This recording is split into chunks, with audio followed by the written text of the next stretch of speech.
Praise the Lord. கர்த்தர் உங்களை ஆசீர்வதிப்பாராக. கர்த்தருடைய பெரிதான கிருபையினாலே 4 மாதங்களை கடந்து 5வது மாதத்தை கடந்து 6வது மாதத்திற்குள்ளாக வந்துட்டோம். இந்த வருஷத்தை துவங்கினது போல தான் இருக்குது. ஆனால் 6வது மாதத்திற்குள்ளே உள்ளே வந்துட்டோங்கிறது கர்த்தருடைய பெரிதான கிருபை, தீர்மானம், ஆசீர்வாதம். இந்த ஜூன் மாதத்திற்கு கர்த்தர் நமக்கு பண்ணியிருக்கிற வாக்குத்தத்தம் சங்கீதம் 34:21. நீதிமானை பகைக்கிறவர்கள் குற்றவாளிகள் ஆவார்கள். இயேசுவின் இரத்தத்தினாலே கழுவப்பட்ட, அவருடைய இரத்தத்தின் கீழாக உடன்படிக்கை பண்ணப்பட்ட நீதிமானாகிய உங்களை பகைக்கிறவர்கள் யாராக இருந்தாலும் குற்றவாளிகளாக ஆகப் போகிறார்கள். கர்த்தர் உங்களை ரட்சித்து உங்கள் கொம்பை இந்த மாதத்திலே உயர்த்தப் போகிறார். இந்த உலகம் முழுசும் பகைமை உணர்வோடு வாழ பழகிவிட்டது. சொந்த வீட்டுக்குள்ள பகை, சபைக்குள்ள பகை, சொந்த பந்தங்களுக்குள்ள பகை, வேலை செய்யும் ஸ்தலத்தில் பகை, தேசத்தில் பகை, ஒரு நாட்டுக்கும் இன்னொரு நாட்டுக்கும் இடையில பகை. இப்படி பகை பெருகி இருக்கிற காலத்திலே நாம் வாழ்ந்து கொண்டிருக்கிறோம். உண்மையாகவே நாம் இருந்தாலும் நம்மை தேடி பகை வருகிறது. ஒருத்தருக்கு உதவி செய்ய போனாலும் அதிலிருந்து ஒரு பகை, ஒரு சண்டை, ஏதோ ஒரு விமர்சனம், இப்படி ஏதாகிலும் ஒன்று நம்மை துரத்தி கொண்டே இருக்கிறது. நீங்கள் நல்லவனாகவே வாழ முயற்சி பண்ணி பாருங்கள், அநேகரால் பகைக்கப்படுவீங்க. பிசாசு மக்களை வஞ்சிக்கிறான்.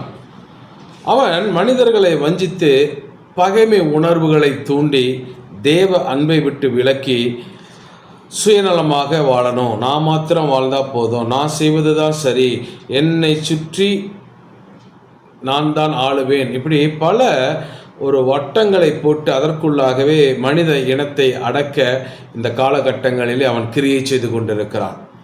ஆக நான் என் அறிவு, என்னுடைய வருமானம், என் சம்பாத்தியம், என் விருப்பம், என் உரிமை, என் சந்தோஷம், நான் இப்படித்தான் இருப்பேன்னு சொல்லி அவன் தன் அதிகாரத்திலே தன்னை சுற்றி ஒரு வட்டம் போட்டு வாழ துவங்கினதன் நிமித்தம் தேவ அன்பு தணிந்து போன ஒரு காலத்திலே, பயபக்தி குறைந்து போன ஒரு காலத்திலே, பகையும் பழிவாங்கும் உணர்வுகளும் அதிகரித்த ஒரு காலகட்டத்திலே நாம் வாழ்ந்து கொண்டிருக்கிறோம். ஆனால் கர்த்தருடைய பிள்ளைகளுக்கு தேவன் சொல்லுகிற வார்த்தை, உலகம் உங்களை பகைத்தால் அது உங்களை பகைக்கிறதற்கு முன்னே என்னை பகைத்ததென்று அறியுங்கள் என்று யோவான் 15:18 தேவன் நமக்கு வாக்குத்தத்தம் பண்ணியிருக்கிறார். ஆக நம்மை ஒருவன் பகைக்கும் பொழுது தேவனை முதலாவது அவன் பகைக்கிறானாம். ஆகவே நாம் கவலைப்பட தேவையில்லை, பயப்பட தேவையில்லை. அநேக தேவனுடைய பிள்ளைகள் காரணமில்லாமல் அநேகரை பகைக்கப்பட்டதன் நிமித்தம் குடும்பங்களுக்குள்ளே பிரிவினைகள், வீணான துரத்துதல்கள், சோர்வுகள், மன உளைச்சல்கள், அநேக பொருளாதார இழப்புகள், வியாதிகள், இப்படி அநேக விசுவாச குடும்பங்கள் போராடி கொண்டிருக்கிறது. ஆனால் கர்த்தர் சொல்லுகிற வார்த்தை, உங்களை பகைத்தால் அது முதலாவது என்னை பகைக்கிறது என்ற வார்த்தையை நமக்கு முன்வைக்கிறார். ஆகவே இன்றிலிருந்து உங்களை பகைக்கிறவர்கள் குற்றவாளிகளாக மாறப்போகிறார்கள். வேதாகமத்தில் ஒரு சம்பவம் உண்டு. இஸ்ரவேலர் எகிப்திலிருந்து விடுதலை பயணம் வரும் பொழுது அமலேக்கு அவர்களுக்கு வழி விடாமல் அவர்களை வழிமறிக்கிறான். அமலேக்கியர் வழிமறிக்கிறார்கள். அதுவும் பாளையத்தின் பின்பாக நடந்து போகிற வயதானவர்கள், குழந்தைகள், முடவர்கள், ஊனர்கள், இவர்களை எல்லாம் அவங்க தாக்கி கொள்றாங்க.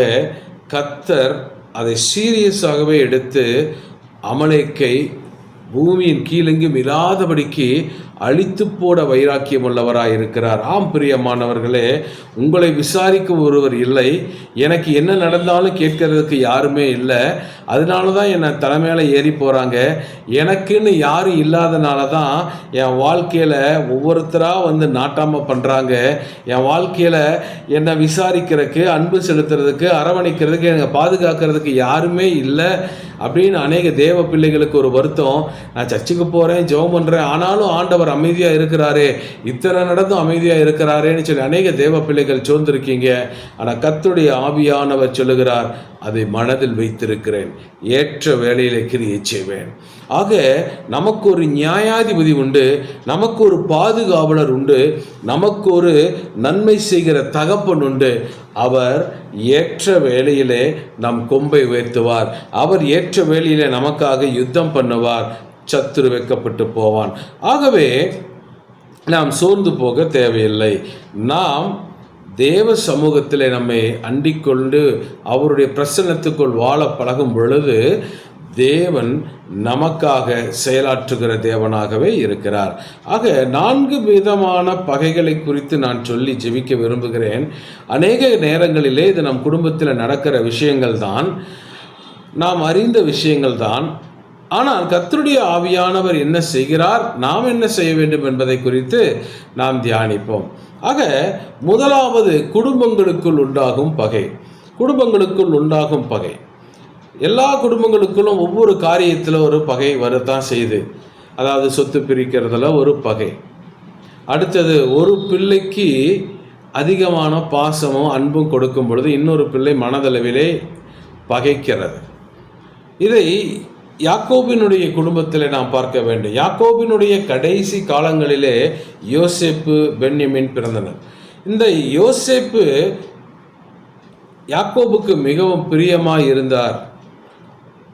அதனால் அவங்க சகோதரர்களுக்கு அவர் மேலே கொஞ்சம் கோபம் வந்துச்சு. அடுத்தது யோசேப்புக்கு ஒரு விசேஷித்த கணம், ஒரு விசேஷித்த அன்பு, பலவர்ண அங்கி கொடுத்து யோசேப்பை எல்லா சகோதரர்களை பார்க்கிலும் மகன்மாரை பார்க்கிலும் யாக்கோபு வித்தியாசப்படுத்தினார், விசேஷப்படுத்தினார். அது மாத்திரமல்ல, யோசேப்புக்கு தேவன் வெளிப்படுத்திய கனவின் மூலமாக இன்னும் அது கோபம் அதிகமானது. ஆக அவர்களுடைய சகோதரர்கள் எல்லாருக்கும் முன்பாக யோசேப்பு அதிகமாக தகப்பனாலே நேசிக்கப்பட்டான், விசேஷப்படுத்தப்பட்டான். தேவன் கொடுத்த தரிசனம், அந்த சொப்பனம், அதன் மூலம் உண்டான தேவ திட்டங்கள் எல்லாமே யோசேப்பை குறித்து சகோதரர்களுக்கு கோபத்தை உண்டாக்கினது. ஆகவே யோசேப்பை பகைத்தார்கள். இதை ஆதியாகமம் 37ஆம் அதிகாரத்திலே நாம் வாசிக்க முடியும். ஆகவே அவரை கொலை முயற்சி செய்தார்கள். கடைசியில் அவர்களை அடிமையாக விற்றார்கள். அவர் எகிப்துக்கு போனார். எகிப்துக்கு போய் அவர் எந்த அளவு உயர்த்தப்பட்டார் என்பதை நமக்கு தெரிந்திருக்கிறோம், அநேக செய்திகளிலே கேட்டிருக்கிறோம், வேதத்தில் படித்திருக்கிறோம், படமாக பார்த்திருக்கிறோம். ஆகவே நான் 50ஆம் அதிகாரத்தில் யோசேப்பினுடைய வாழ்வின் கடைசியில் நடந்தது என்ன என்பதை குறித்து சொல்ல விரும்புகிறேன். ஆக யோசேப்பை பகைத்து இவன் ஒருவன் நம்மோடு இருக்கக்கூடாது என்று சொல்லி அடிமையாக விற்று போடும்படிக்கு விற்று போட்டு யோசேப்பை தங்கள் முன்னாடி கூட இருக்கக்கூடாதுன்னு விளக்கினார்கள். அந்த அளவுக்கு அவர்களுக்கு ஒரு கோபமும் ஒரு பகையும் இருந்தது. ஆனால் பாருங்க, யோசேப்பு தேசத்தில் உயர்ந்த அந்தஸ்தில் இருந்தார். பஞ்சத்திற்காக இவர்கள் அங்கே போய் தானியத்திற்கு கேட்டு நிற்க வேண்டியதாயிற்று. தன்னுடைய குடும்பத்தார் வந்திருக்கிறார்கள் என்று யோசேப்பை சேர்த்து பராமரிக்கிறார். கொஞ்ச காலத்திற்கு பிறகு யாக்கோபு மரிக்கிறார். மரித்த பின்பு இந்த சகோதரர்களுக்கு ஒரு பயம் வந்தது. என்ன வந்துச்சு? ஒருவேளை யோசேப்பு நம்மை பகைத்து நாம் அவனுக்கு செய்த எல்லா பொல்லாங்குக்காகவும் நம்மை சரி கட்டுவான் என்று ஆள் அனுப்பி யோசேப்பை சமாதானம் பண்ண முயற்சி செய்கிறார்கள். என்ன சொல்லுகிறார்கள்? யோசேப்பின் மூலமாக அவர்களுக்கு பஞ்சகாலத்தில் பராமரிப்பு கிடைத்தது. யோசேப்பினுடைய அண்ணன்மார்கள் சகோதரர்கள் என்று தேசத்தில் கனம் இருந்தது.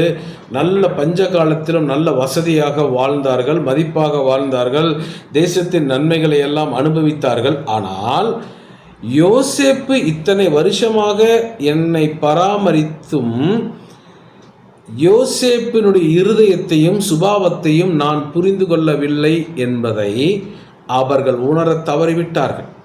எந்த இடத்திலும் யோசேப்பு அவர்களை கனவீனமாக நடத்தவில்லை, கனமாக நடத்தினார். இவர்கள் எனக்கு பொல்லாப்பு செய்தார்கள் என்று சொல்லி யோசேப்பு குறைவாகவும் இழிவாகவும் நடத்தவில்லை. மாறாக யோசேப்பு கனப்படுத்தியே நடத்தினார்.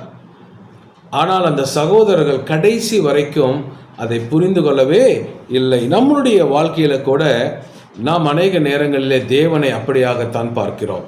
தேவனை நேசிக்கிறோம், ஆனால் காரியத்திற்காக. தேவனிடத்திலிருந்து நன்மைகளை பெற்றுக்கொள்ளுகிறோம், பராமரிப்பை பெற்றுக்கொள்ளுகிறோம், ஆபத்து காலங்களில் உதவி பெற்றுக்கொள்ளுகிறோம். ஆனால் அவர் இருதயத்தை நாம் புரிந்து கொள்வது இல்லை. சகோதரர்கள் அதைத்தான் செய்தார்கள், நாமும் அதைத்தான் செய்தோம். ஆனால் யோசேப்போ அவருடைய குற்றங்களை எல்லாம் பாராதபடிக்கு மன்னித்து கிறிஸ்துவினுடைய மன்னிப்பினுடைய முன் சாயலாக ஆனார். இன்று கிறிஸ்துவை தரித்திருக்கிற நாம் யோசேப்பை போலவே குடும்பத்திற்குள் இருக்கிற எல்லா பகைகளுக்காகவும் நம்முடைய சகோதரர்களையும் சகோதரிகளையும் நம்முடைய உடன் பிறந்தவர்கள், உறவினர்கள், நண்பர்கள், யார் யார் மூலமெல்லாம் வம்பும் வழக்கும் பகையும் வந்ததோ, நாம் உபத்திரவப்படுத்தப்பட்டோமோ அவர்கள் எல்லாரையும் மன்னிக்கிற ஒரு நல்ல மனிதனாக, கனி கொடுக்கிற மனிதனாக, கசப்பு, பகை, நான் பெரியவன், சொத்து, பிரிவினை எல்லாவற்றையும் தூக்கி போட்டுட்டு மன்னிக்கிறதற்கு நாம் மாற வேண்டும். ஏனென்றால் மத்தேயு சுவிசேஷம் 5ஆம் அதிகாரம் 44ஆம் வசனத்தில் வாசிக்கிறோம், உங்களை பகைக்கிறவர்களுக்கு நன்மை செய்யுங்கள், உங்களை தேவன் ஆசீர்வதித்த அளவுக்கு தக்கதாக, உங்கள் தகுதிக்கு தக்கதாக முதலாவது நீங்கள் மன்னிக்க வேண்டும், இரண்டாவது உங்களுக்கு தீமை செய்தவர்களுக்கு, உங்களை பகைத்தவர்களுக்கு உங்களால் ஆன நன்மைகளை நீங்கள் செய்ய வேண்டும். ஆகவே யோசேப்பு தன் மனதில் எல்லாவற்றையும் வைத்துக்கொண்டு அவர்களை பராமரித்து மாய்மலமாக அவர்களை உபசரித்து அவர்களை பராமரிக்கவில்லை, தேவனுடைய துப்புரவான அன்பு நிறைந்தவராகவே பராமரித்தார். இன்று யோசேப்பு இல்லை, ஆனால் இயேசுவினுடைய அன்பு பரிசுத்த ஆவியானவர் மூலம் நமக்குள் ஊற்றப்பட்டிருக்கிறது. ஆகவே நம்மை பகைக்கிறவர்களை நாம் மன்னிக்க நாம் முதலாவது கற்றுக்கொள்வோம். இரண்டாவது, தேவன் நம்மை ஆசீர்வதிக்கும் பொழுது நமக்கு தேவையில்லாத பகைகள் வரும். என்னடா ஆசீர்வாதம் வந்தால் பகை வருமா அப்படின்னு நீங்கள் யோசிக்கலாம். சொல்கிறேன், நாம் ஆசீர்வதிக்கப்படும் பொழுது எல்லாரும் பார்க்கிறார்கள், உலக மனுஷனை பொறுத்தவரை ஒரு பிச்சைக்காரனாகவே இருக்க வேண்டும். ஒரு ஒடுங்கின வாழ்வு வாழ்கிறவன் ஒடுங்கின வாழ்க்கையை வாழுகிறவனாகவே வாழ வேண்டும். அவன் எந்த இடத்திலும் ஒரு மேலே வரக்கூடாது, அவன் எந்த இடத்திலும் ஒரு அடுத்த அளவுகளுக்குள் வளரக்கூடாது, அவன் எந்த இடத்திலும் ஒரு உயர்வை பெறக்கூடாது. இதுதான் மனிதனுடைய அளவீடுகள். ஆனால் தேவனோ தம்முடைய பிள்ளைகளை ஆசீர்வதித்து உயர்த்த விரும்புகிறார். ஆசீர்வதித்து உயர்த்த நம்மை சுற்றிலும் பொறாமைப்படுகிற மனிதர்கள் எழும்புவார்கள். சங்கீதம் 38:19 சொல்லுகிறது, என் சத்துருக்கள் வாழ்ந்து பலத்திருக்கிறார்கள், முகாந்திரம் இல்லாமல் என்னை பகைக்கிறவர்கள் பெருகி இருக்கிறார்கள் என்று வாசிக்கிறோம். ஆக நம்மளுடைய வாழ்க்கையில் நாம் அடிமட்டத்தில் இருக்கிற வரைக்கும் யாரும் நம்மளை சீண்டக்கூட மாட்டாங்க. ஆனால் நாம் அடுத்த அளவுகளுக்கு மேலாக தேவனாலே கட்டப்படும் பொழுது, அவர்களை பார்க்கிறோம் நாம் சற்று உயரத்திற்கு போகும் பொழுது, அவர்கள் பார்வை நம்மை அண்ணாந்து பார்க்கிற அளவுக்கு வரும் பொழுது நம்மை இருதயத்திலே பகைக்கிறார்கள், பொறாமையை வெளிப்படுத்துகிறார்கள், நமக்கு சேதத்தை உண்டு பண்ணுகிறார்கள், நம்மை கவிழ்க்க பார்க்கிறார்கள், நம்மை அழிக்க பார்க்கிறார்கள், நம்மை துரத்துகிறார்கள், நம் வாழ்வின் நிம்மதிகளை குலைக்கும்படிக்கு அநேக பிள்ளைகள் செயல்படுகிறார்கள். இதை ஈசாக்கினுடைய வாழ்க்கையிலையும் யாக்கோபினுடைய வாழ்க்கையிலும் பார்க்க முடியும். நான் ஈசாக்கினுடைய வாழ்க்கையிலிருந்து பேசுகிறேன். ஆதியாகமம் 26 நீங்கள் வாசிக்கும் பொழுது தேவன் சொல்லுகிறார், நீ எகிப்துக்கு போகாதே, நான் சொல்லும் இடத்திலே இரு, உன் தகப்பனாகிய ஆபிரகாமினிடத்தில் நான் செய்த அந்த உடன்படிக்கையை உன்னோடும் தொடர பண்ணி உன்னையும் நான் ஆசீர்வதித்து உன் தேவனாக இருக்க விரும்புகிறேன் என்று தேவன் வாக்குத்தத்தம் பண்ணுகிறார். அந்த வாக்குத்தத்தத்திற்கும் அந்த கட்டளைக்கும் ஈசாக்கு கீழ்ப்படுகிறார். அவர் பெலிஸ்தியருடைய தேசத்திலே இருக்க சம்மதிக்கிறார், அங்கேயே வாழுகிறார். அந்த நாட்களிலே தேசத்திலே ஒரு கொடிய பஞ்சம் இருந்தபடியினாலே தேவனுடைய வார்த்தையை நம்பி ஈசாக்கு அங்கே வாழ பழகுகிறார். அந்த நேரத்திலே தேவன் பஞ்ச காலத்திலே ஈசாக்கை விதைக்க செய்கிறார். அவர் விதைத்த விதையை ஆசீர்வதிக்கிறார், 100 மடங்கு பலன் கொடுக்கிறார். அதன் நிமித்தம் ஈசாக்கினுடைய விளைச்சல் அதிகமாகிறது. ஈசாக்குக்கு செல்வங்கள் வருகிறது. மிருக ஜீவன்களை வாங்குகிறார். அது மிருக ஜீவன்கள் அதிகமாக குட்டி போடுகிறது. வேலைக்காரிகளை வைத்து பராமரிக்கிறார். நாளடைவில் கொஞ்ச காலத்தில் கொஞ்ச வருஷத்தில் பெரிய சீமானாக மாறுகிறார். இது அந்த தேசத்தில் இருப்பவர்கள் எல்லாருக்கும் ஒரு எரிச்சல். கடைசியில் அந்த தேசத்தின் ராஜாவே வந்து ஈசாக்கின் இடத்துல, எங்களை பார்க்கிலும் நீ பலத்தவனாய் ஐஸ்வர்யவானாய் மாறிப்போனாய், ஆகவே எங்களை விட்டு போ என்று சொல்லுகிற அளவுக்கு ஈசாக்கு பலத்தார்.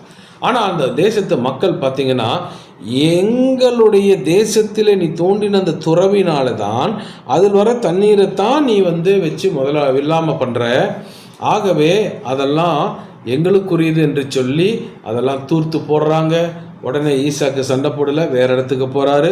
அங்கேயும் கிணறு தோன்றாரு. அங்கேயும் அவங்க வந்து தூத்து போடுறாங்க, சண்டை போடுறாங்க. மறுபடியும் வேறு இடத்துக்கு போகிறாரு. ஆனால் அவங்க வரல. ஆனால் அங்கேயும் தண்ணி வருது. அதுக்கு பிறகு அப்படியாகவே நகர்ந்து பெயர் சேவா வரைக்கும் அவர் போகிறாருன்னு சொல்லி நம்ம வாசிக்கிறோம். நான் இங்கே சொல்லுகிற வார்த்தை என்னென்னா, நீங்கள் ஆசீர்வதித்து ஒரு உயர்வடையும் பொழுது பொறாமைப்படுகிறவர்கள் வருவார்கள். அவர்கள் உங்கள் கண்களுக்கு கொஞ்சமாகவும் உங்கள் கண்கள் காணாதபடிக்கு நிறைந்தும் உங்களை சுற்றி இருப்பார்கள்.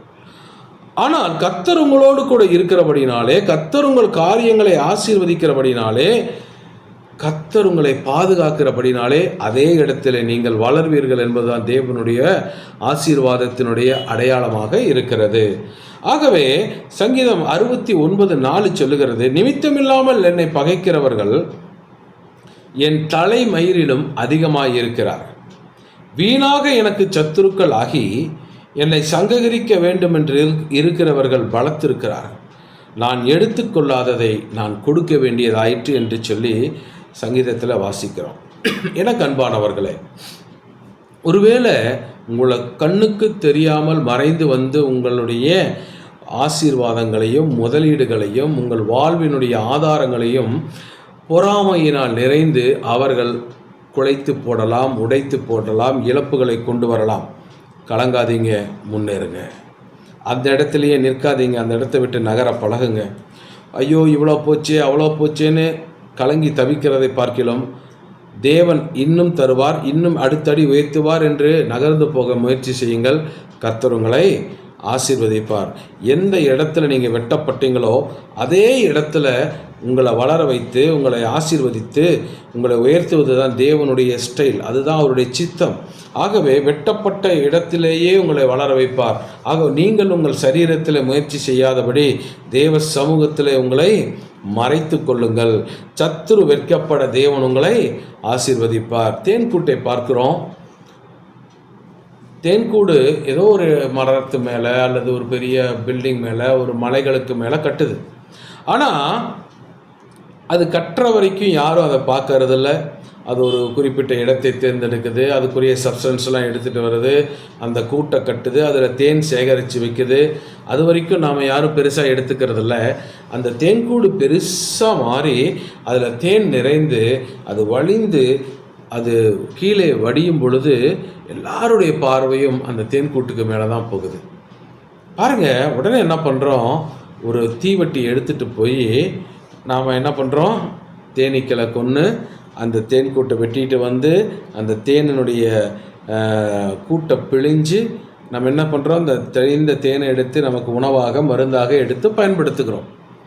தேனீக்கள் இடத்தில் ஒன்று கற்றுக்கொள்ள வேண்டும். தன்னை அழிக்கிறான், தன் உழைப்பை கெடுக்கிறான், என் உழைப்பை சுரண்டி கொண்டு போகிறான். ஆனாலும் அவனால் அதை எடுக்க முடியுமே தவிர கூடு கட்டுகிற வித்தை அவனுக்கு தெரியாது.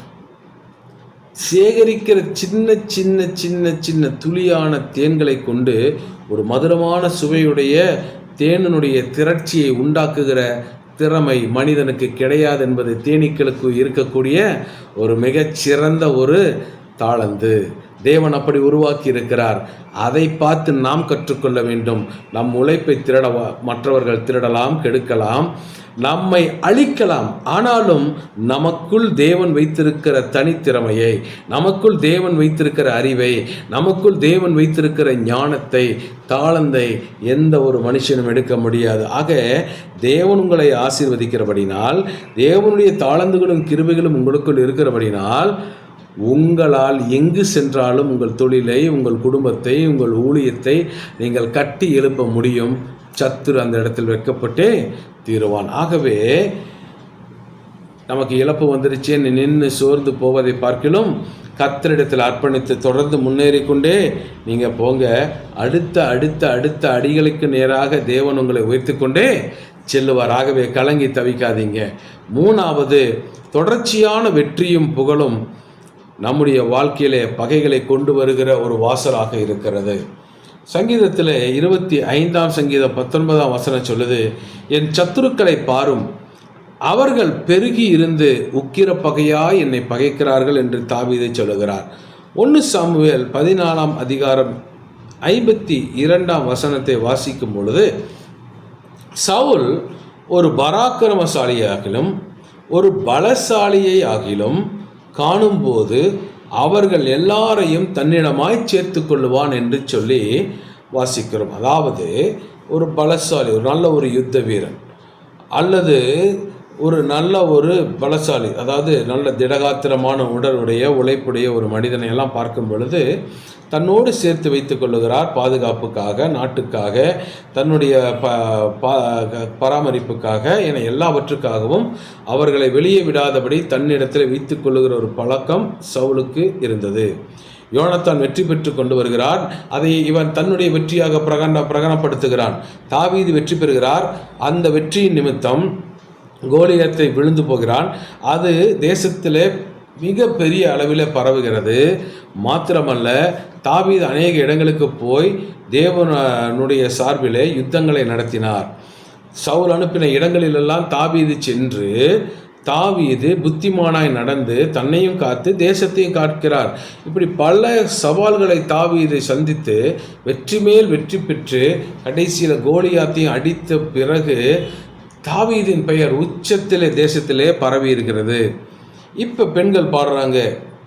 1 சாமுவேல் 18ஆம் அதிகாரம் 9ஆம் வசனத்திலே, அந்த நாள் முதற்கொண்டு சவுல் தாவீதை காய் மகாரமாய் பகைத்தான். அதாவது ஒரு பொறாமையினாக, எரிச்சலினால பகைக்கிறான். காரணம் என்ன? பெண்கள் பாட்டு பாடுறாங்க. சவுல் கொன்றது 1000, தாவீது கொன்றது 16,000. ஆக இவர் 1000 பேரை தான் கொன்னாரு, இவர் 10,000 பேரை கொன்னாருன்னு சொல்லி பாடுறாங்க. இது சவுலுக்கு எரிச்சலை கொண்டு வருகிறது. துவக்கத்திலே இவர் என்னிடத்தில் இருக்கட்டும், இசை வாசிக்கட்டும். இவன் இசை வாசிக்கும் பொழுது எனக்கு ஆறுதல் உண்டாகிறது, இசை வாசிக்கும் பொழுது எனக்கு சமாதானம் உண்டாகிறது, எனக்குள்ள இருக்கிற பிசாசு வெளியேறுகிறது என்று சொல்லி தன் அரண்மனையிலே தனக்கு அருகிலேயே வைத்து கொண்ட அதே தாவீதைத்தான் 21 முறை கொலை முயற்சி செய்து கொல்ல பார்க்கிறார். அந்த அளவுக்கு தாவீதை சவுல் வெறுக்கிறார். காரணம் அந்த வெற்றி, மக்கள் புகழ்கிற அந்த புகழ், எல்லாருக்கும் அவர் பிரபலியம் ஆயிட்டாரே, என்னை கனவீனப்படுத்துகிறாங்களேங்கிற அந்த எண்ணங்கள் சவுலுக்குள்ளாக ஒரு அசுத்தாவியை தூண்டி அது கொலை முயற்சி வரைக்கும் போகிறது. எந்த அளவுக்கு தன்னுடைய அரசாங்கத்தை நல்லாட்சி செய்வதை விட்டுவிட்டு தாவீதை தேடி ஓடுகிறார், தரிசனத்தை விட்டு விலகுகிறார், அதிகமான பணத்தை செலவு பண்ணுகிறார், போர் வீரர்களை அழைத்து கொண்டு போகிறார். தேவனுடைய சார்பிலே தேசத்திற்காக யுத்தங்களை நடத்த வேண்டிய அதே சவுல் தாவீதை தேடி ஓடி தன்னுடைய வாழ்நாள் முழுவதையும் தொலைத்து போடுகிற அளவுக்கு அவர் முட்டாளாகி போனார். காரணம், தாவீது எங்கே மேன்மைக்கு வந்துடுவானோ, மக்கள் எல்லாம் தாவீதை பட்சத்தில் போயிடுவாங்களோ, என் ராஜ்யத்தை தள்ளிட்டு தாவீதை தூக்கி உட்கார வச்சிருவாங்களோ என்கிறதான அந்த எண்ணங்கள். இன்றைக்கி உங்களுடைய வாழ்க்கையில் இது போன்ற ஒரு சூழ்நிலைகள் இருக்கலாம். நீங்கள் அற்பமாக உங்கள் வாழ்க்கையை ஆரம்பிச்சிருப்பீங்க, அற்பமாக உங்கள் தொழிலை ஆரம்பிச்சிருப்பீங்க, அற்பமாக உங்கள் ஊழியத்தை ஆரம்பிச்சிருப்பீங்க. இவன் எங்கே மேலே வரப்போகிறான்னு சொல்லி உங்களுக்கு ஒரு எல்லையை குறித்திருப்பாங்க. இவன்லாம் எப்படி ஜெயிக்க போகிறான்னு உங்களை குறித்த ஒரு அளவீடுகள் வச்சுருப்பாங்க. அந்த மனிதனுடைய அளவீடுகளையும் பிசாசினுடைய அந்த எல்லைகளையும் உடைத்து கொண்டு நீங்கள் வெளியே வரும் பொழுது தேவன் உங்களை ஆசீர்வதிக்கிற அந்த ஆசீர்வாதத்தினாலே நீங்கள் அடுத்த அடிகள் மேன்மையை நோக்கி நீங்கள் ஓடும் பொழுது நிச்சயமாகவே நம்மை சுற்றி இருக்கிற மனிதர்கள், அளவு வைத்தவர்கள் எல்லாரும் பொறாமைப்படுகிறார்கள், எரிச்சல் அடைகிறார்கள். எங்கேயாகிலும் எப்படியாகிலும் கவிழ்த்து விட வேண்டும் என்று சொல்லி துரத்துகிறதை நாம் பார்க்கிறோம். ஆகவே தான் சங்கீதம் 9 வாசிக்கிறோம், தேவரீர் எனக்கு இறங்கி என்னை பகைக்கிறவர்களால் எனக்கு ஒரு துன்பத்தை நோக்கி பாரும் என்று தாவீது ஜெபிக்கிறார். சங்கீதம் 17:9 என்னை ஒடுக்குகிற துன்மார்க்கருக்கும் என்னை சூழ்ந்து கொள்ளுகிற என் பிராண பகைஞருக்கும் மறைவாக உம்முடைய செட்டைகளின் நிழலிலே என்னை காப்பாற்றும் என்று தாவீது ஜெபிக்கிறார். அந்த அளவுக்கு எதிரிகள் அதிகமாகி போயிருந்தார்கள். எனக்கு அன்பான கர்த்தருடைய பிள்ளைகளே, நீங்கள் உண்மையாக இருக்கலாம், உங்கள் உழைப்பினால் நீங்கள் உயர்ந்திருக்கலாம், உங்களுடைய அறிவினால் ஒரு பெரிய சாம்ராஜ்யத்தை நீங்கள் கட்டியிருக்கலாம்.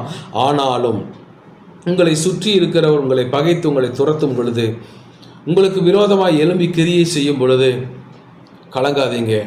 மரணத்துக்கு அருகில் நான் இருக்கிறத போல உணர்கிறேன். எந்த இடத்துல யார் என்னை அழிக்க போகிறாங்க, என்னை தாக்க போகிறாங்க, அல்லது எனக்கு விரோதமாக எழும்புறாங்கன்னு எனக்கு தெரியல அப்படிங்கிற நிலை நீங்கள் இருக்கலாம்.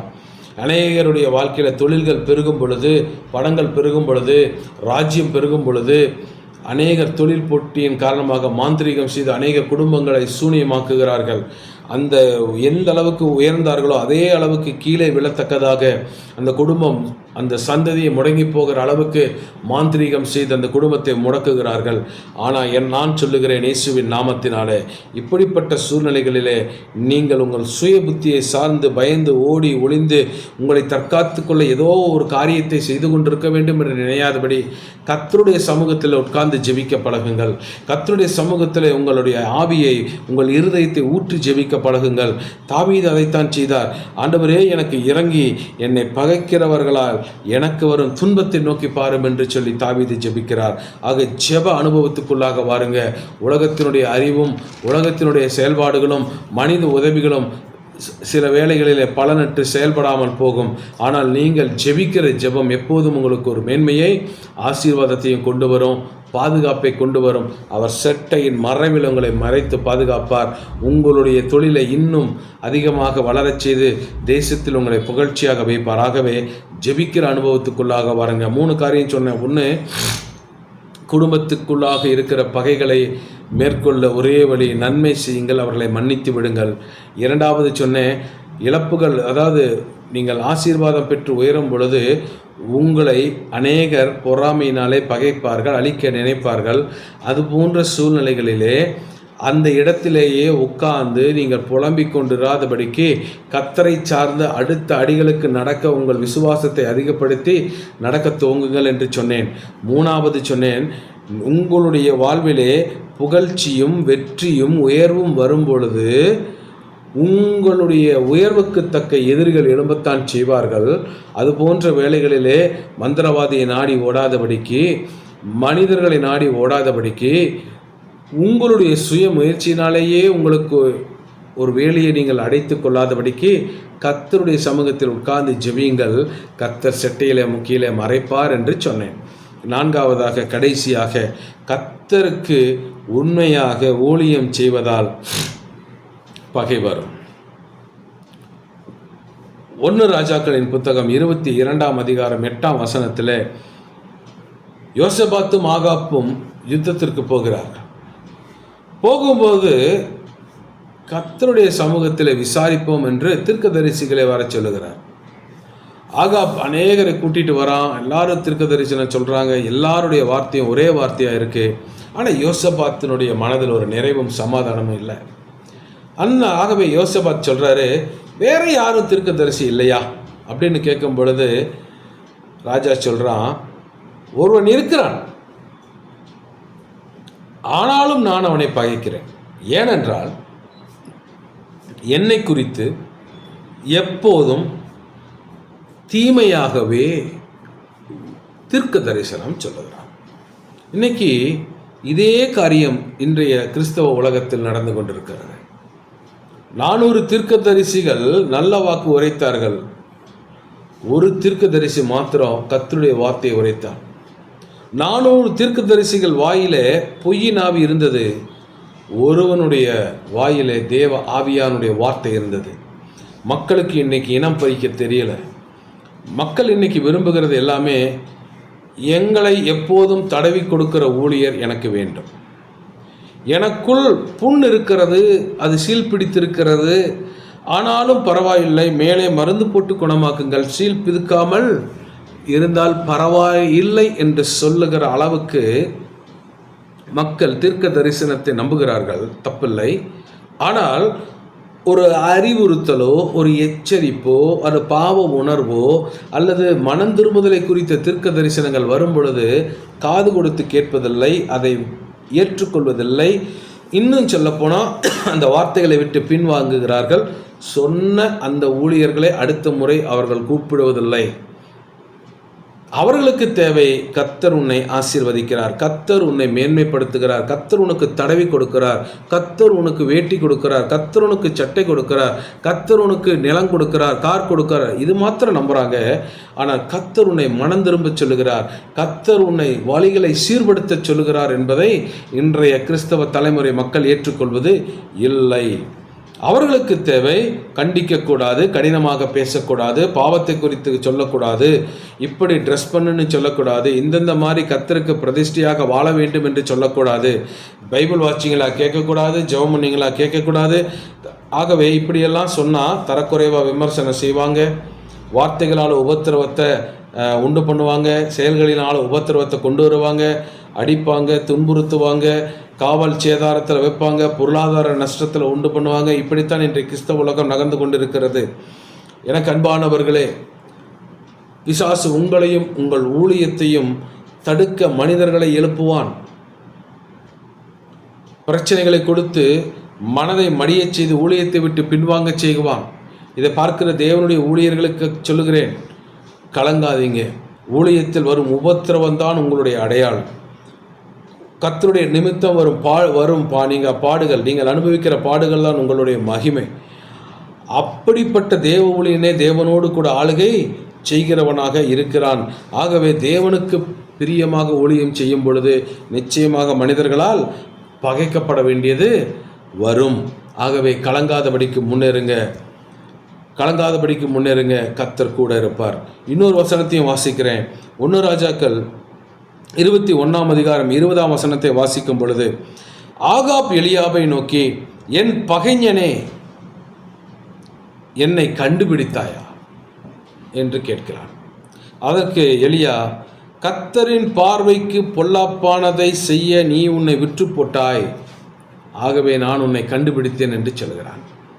சில நேரங்களில் இது போன்று நடக்கும். ஒரு சிலருக்கு நாம் ஜெபிக்கும் பொழுது அவர்களுக்குள் ஒரு அசுத்தாவி இருக்கும். அது நம்மை பார்த்து கேட்கும், என்னை கண்டுபிடிச்சிட்டியா? ஒரு ஊழியன் ஒரு மனிதனுக்குள் இருக்கிற அசுத்தாவிகளை கண்டுபிடிக்க தெரிய வேண்டும். அதை வெளிக்கொண்டு வந்து அவர்களுடைய வாழ்வை கட்டவும், மீண்டும் பாவத்திற்குள் விழாதபடிக்கு அவர்களுக்கு ஆலோசனை கொடுக்கவும் கற்றுக் கொடுக்க வேண்டியது ஒரு ஊழியனுடைய கடமையாக இருக்கிறது. ஆக பிசாசை இனம் கண்டுபிடித்து அதை விரட்ட ஒரு ஊழியனுக்கு தெரிய வேண்டும். இன்னைக்கு என்ன விரும்புகிறாங்க? பிசாசு பிடிச்சிருந்தா கூட அதை சொல்லக்கூடாது. பிசாசு பிடிச்சதுக்குன்னு சொன்னால் மனமடிவாயிருவாங்களாம், அதனால் சொல்லக்கூடாதான். ஆனால் அவங்களுக்கு பணிவிடை செய்ய வேண்டும் என்று விரும்புகிற ஒரு காரியங்கள் என்று திரளாக இருக்கிறது. ஆனால் ஊழியத்தினுடைய நோக்கம், ஊழியரின் பணி என்ன? உள்ளே இருக்கிற அழுக்குகளையும் பிசாசுகளையும் இனங்கண்டு வெளிக்கொண்டு வந்து தேவனுடைய மகிமை, தேவனுடைய வார்த்தை, தேவனுடைய அபிஷேகத்தை உள்ளே விதைத்து அந்த மனுஷனை கிறிஸ்துவின் ஊழியக்காரனாக தேறினவனாக மாற்றுவதுதான் ஒரு ஊழியக்காரருடைய வேலை. இதை செய்ய வேண்டியது அவசியம் என்று ஆவியானவர் உணர்த்துகிறார். ஆக இந்த ஊழியர் இப்படிப்பட்டவர், இந்த ஊழியர் கள்ளத்தீர்க்கதரிசி, இந்த ஊழியர் பணம் வசூல் பண்ணுறாரு, இப்படி அப்படின்னு சொல்லி ஊழியர்களை குறித்து இன்று அநேக தூஷணங்களை சோசியல் மீடியாவிலே நாம் பார்க்கிறோம். இந்த வாட்ஸ்அப்பில் திறந்தா இது பற்றின செய்திகள், யூடியூப்பை திறந்தா இதை பற்றின செய்திகள் தான் ஓடுது. எந்த ஒரு ஊழியரையும் பாராட்டுகிறதுக்கு இன்று ஆள் இல்லை. அவன் எவ்வளவு உபத்திரவத்தில் நின்று அந்த ஆத்துமாவை மீட்கிறான் என்பதை குறித்து பேசுவதற்கு ஆள் இல்லை.